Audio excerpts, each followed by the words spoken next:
Hello అండి, అందరికీ నమస్కారం. మన చందమామ కథలకు మనసారా స్వాగతం. మనం బొమ్మరిల్లులోని వసుంధర గారి రచన 100 కట్ల పిశాచం కథలు చెప్పుకుంటున్నాం కదండి. అందులోని 75వ కథ రాక్షసుడు మాంత్రికుడు ఇప్పుడు చెప్పుకుందామండి. ఇక కథలోకి వెళ్దామా మరి. ఒకానొకప్పుడు విదేహ దేశాన్ని వీరసేనుడనే రాజు పరిపాలిస్తూ ఉండేవాడు. ఒక రోజున ఆ రాజు కొలువు తీరి ఉండగా విరూపాక్షుడనే మాంత్రికుడు వచ్చి, మహాప్రభు, మంత్ర విద్యలో నాకు నేనే సాటి. నా విద్యలతో రోజుకొక రకంగా తమకు వినోదం కలిగించగలను. నాకు తమ కొలువులో స్థానం ఇప్పించండి అన్నాడు. వీరసేనుడు ముందుగా విరూపాక్షుణ్ణి తన సామర్థ్యం నిరూపించుకోమన్నాడు. అప్పుడు విరూపాక్షుడు తన మంత్రశక్తితో గాలిలోకి ఎగిరాడు. వానలు కురిపించాడు. మనుషుల్ని చిలకలుగా మార్చాడు. మళ్ళీ వారిని మనుషుల్ని చేశాడు. ఆ ప్రదర్శన చాలా అద్భుతంగా ఉంది. కొలువులోని వారంతా ఆనందంతో చప్పట్లు కొట్టారు. వీరసేనుడు కూడా ఎంతో సంతోషించి, నీ సామర్థ్యం ప్రశంసనీయం. ఈ రోజు నుంచి నీవు నా ఆస్థాన మాంత్రికుడివి. నెలకు 1000 రూపాయలు జీతం అని చెప్పాడు. ఈ విషయం క్రోధాక్షుడనే మరో మాంత్రికుడికి తెలిసింది.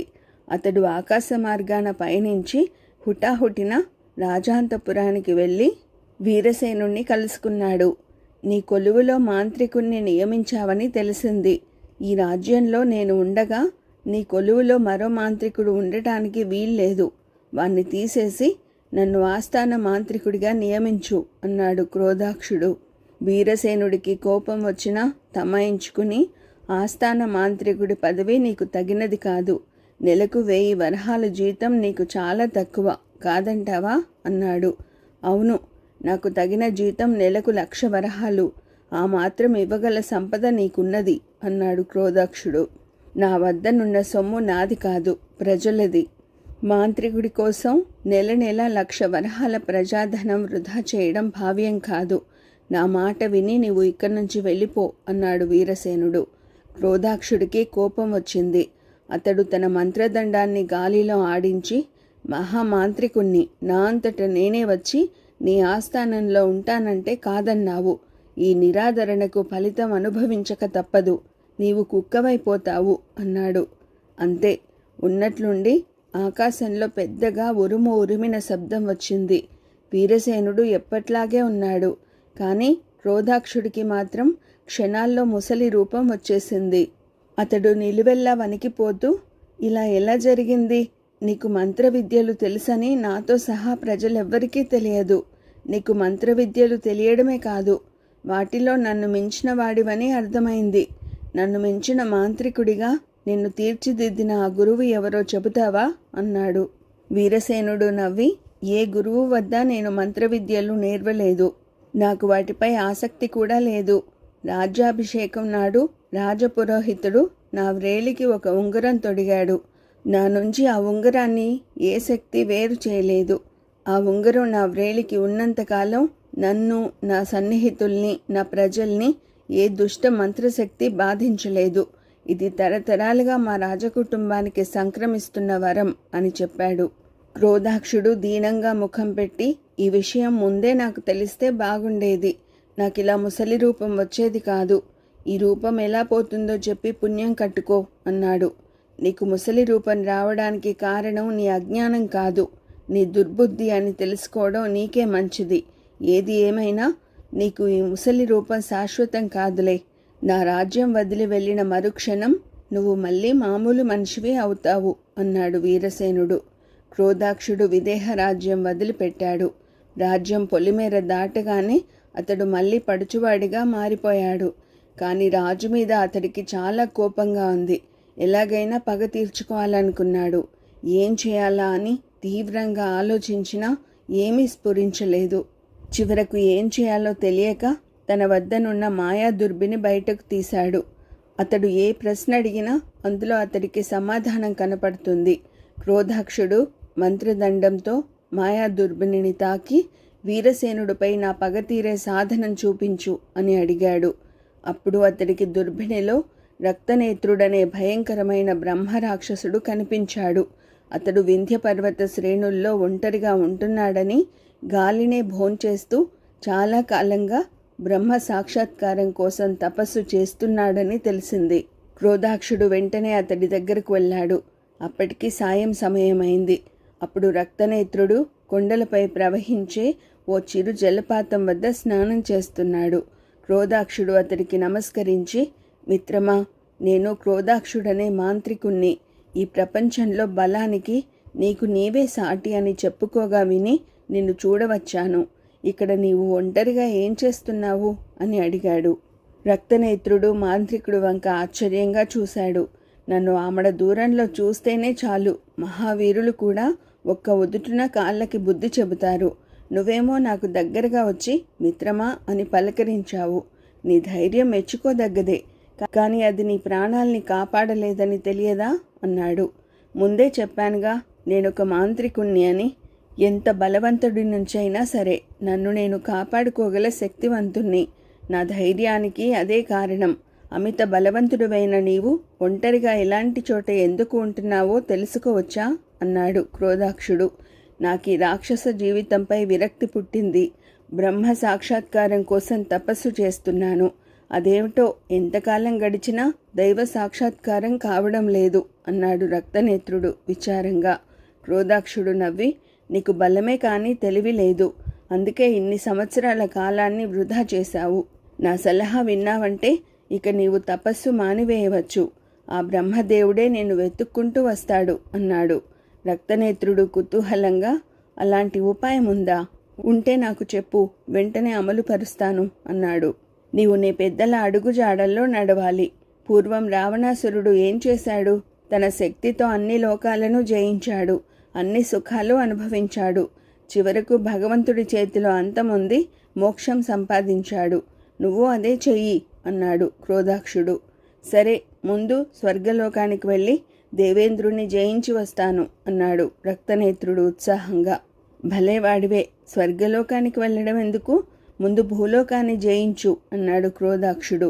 అందువల్ల నిజంగా దేవుడు నాకు ప్రత్యక్షమవుతాడా అన్నాడు రక్తనేత్రుడు అపనమ్మకంగా. క్రోధాక్షుడు రాక్షసుడికి తన ఉపాయం వల్ల కలిగే ప్రయోజనాలన్నీ వివరించాడు. రక్తనేత్రుడికి అపారమైన బలం ఉంది. ఆ బలానికి తగ్గ కీర్తి ప్రతిష్టలు తెచ్చుకుంటే భగవంతుడు ఎంతో సంతోషిస్తాడు. రక్తనేత్రుడు భూలోకంలో ప్రజలను బాధిస్తే భగవంతుడు ఆ చర్యల్ని సహించలేడు. అందువల్ల దేవుడు వెంటనే అతడికి ప్రత్యక్షమవుతాడు. అలా జరగలేదు, ఇంకో విధంగా కూడా అతడికి ప్రయోజనం ఉంటుంది. అదేమిటంటే, ప్రజల్ని రక్తనేత్రుడి బాధ నుంచి తప్పించమని ఏ సన్మార్గుడో భగవంతుడిని వేడుకుంటాడు. భగవత్ సాక్షాత్కారం కోసం తపస్సు కూడా చేస్తాడు. అంటే రక్తనేత్రుడి బదులు వేరెవరో తపస్సు చేస్తారు. ఆ విధంగా రక్తనేత్రుడికి తపస్సు చేయాల్సిన అగత్యం తప్పుతుంది, తపోఫలము లభిస్తుంది. ఈ ఉపాయం రక్తనేత్రుడికి బాగా నచ్చింది. అతడు క్రోధాక్షుడి తెలివిని మెచ్చుకుని, ఇన్ని చెప్పిన వాడివి, భూలోకంలో ముందుగా ఏ రాజ్యంపై దాడి చేయాలో కూడా నువ్వే చెప్పు, నువ్వు చెప్పినట్లే చేస్తాను అన్నాడు. క్రోధాక్షుడు అతడికి విదేహ దేశాన్ని సూచించాడు. సరే, రేపు సూర్యోదయం అయ్యేలోగా నేను విదేహ రాజ్యాన్ని వశపరుచుకుంటాను. ఈ సాయం సమయాన్ని మనం విలాసంగా గడుపుదాం అన్నాడు రక్తనేత్రుడు. క్రోధాక్షుడు తన మంత్రశక్తితో అప్పటికప్పుడు విలాసినుల్ని సృష్టించి వారి చేత మధుర పదార్థాలు, పానీయాలను వడ్డింపచేశాడు. వారి సాంగత్యంలో ఆ ఇద్దరూ కాసేపు కులాసాగా గడిపి నిద్రకు పడ్డారు. ఈలోగా విదేహరాజు వీరసేనుడికి ఆ రాత్రి ఒక కల వచ్చింది. ఆ కలలో రాజుకి రక్తనేత్రుడు కనిపించాడు. వీరసేనుడు ఉలిక్కిపడి నిద్రలేచాడు.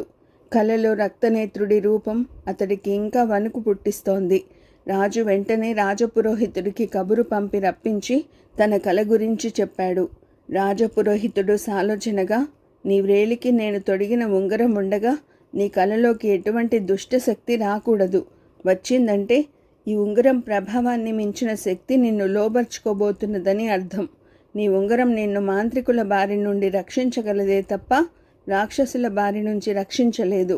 ఎంతో పేరెన్నిక గల పురాణ పురుషులే రాక్షసుల బారి నుంచి తప్పించుకునేందుకు ఎన్నో సంవత్సరాలు శ్రమపడ్డారు. ఇప్పుడు నీకు దైవాన్ని ఆశ్రయించడం ఒక్కటే మార్గం. తక్షణం శుచివై సుస్నాతుడవై తపోదీక్ష ప్రారంభించు, నీకు శుభం జరుగుతుంది అన్నాడు. వీరసేనుడు రాజగురువు సూచన అక్షరాలా పాటించాడు. ఈలోగా అక్కడ క్రోధాక్షుడు, రక్తనేత్రుడు తెల్లవారుతుండగానే నిద్రలేచి స్నానాదులు పూర్తి కావించి ప్రయాణమయ్యారు. వారలా కొంత దూరం వెళ్ళేసరికి వాళ్ళ కళ్ళ ముందు మెరుపు మెరిసినట్లయింది. కళ్ళు జిగేల్మనడంతో క్రోధాక్షుడు అప్రయత్నంగా కళ్ళు మూసుకున్నాడు. కళ్ళు తెరిచి చూసేసరికి పక్కన రక్తనేత్రుడు లేడు. రక్తనేత్రా, రక్తనేత్రా అంటూ క్రోధాక్షుడు ఎలుగెత్తి పిలిచాడు. బదులుగా అతడికి పెద్దగా నవ్వు వినిపించింది. ఎవరిదా నవ్వు అన్నాడు క్రోధాక్షుడు. నేను భగవంతుని క్రోధాక్ష, నీవు చెప్పిన ఉపాయం ఫలించింది. రక్తనేత్రుడికి మోక్షమిచ్చాను. నీకు కూడా ఏం వరం కావాలో కోరుకో అన్న మాటలు క్రోధాక్షుడికి వినిపించాయి. నీవు భగవంతుడివి కాదు, ఎవరో నాతో పరిహాసమాడుతున్నారు. నేను రక్తనేత్రుడి మోక్షం కోరలేదు, విదేహరాజు పతనం కోరాను అన్నాడు క్రోధాక్షుడు కోపంగా. మూర్ఖుడా, ఏ రాజు ప్రజలను తన కన్నబిడ్డల్లా చూసుకుంటాడో ఆ రాజుకు పతనం ఉండదని నీకు తెలియదా అన్న మాటలు మళ్ళీ క్రోధాక్షుడికి వినిపించాయి. ముందు నీవు ఎవరివో నా కంటికి కనిపించు అంటూ క్రోధాక్షుడు హుంకరించాడు. భగవంతుని కళ్ళారా చూసే అర్హత నీకు లేదు, అందుకే నేను నీకు కనపడను. నీలో మంచి బుద్ధి కలిగేదాకా నువ్విక్కడే బ్రహ్మ రాక్షసుడివై పడి ఉంటావు. నీకు మంత్రశక్తులు ఉన్నప్పటికీ ఈ వింధ్య పర్వత శ్రేణులు దాటి ఎక్కడికి వెళ్ళలేవు. ఇదే నా శాపం అన్న మాటలు మళ్ళీ క్రోధాక్షుడికి వినిపించాయి. అంతే, క్రోధాక్షుడికి బ్రహ్మ రాక్షసుడి రూపు వచ్చేసింది.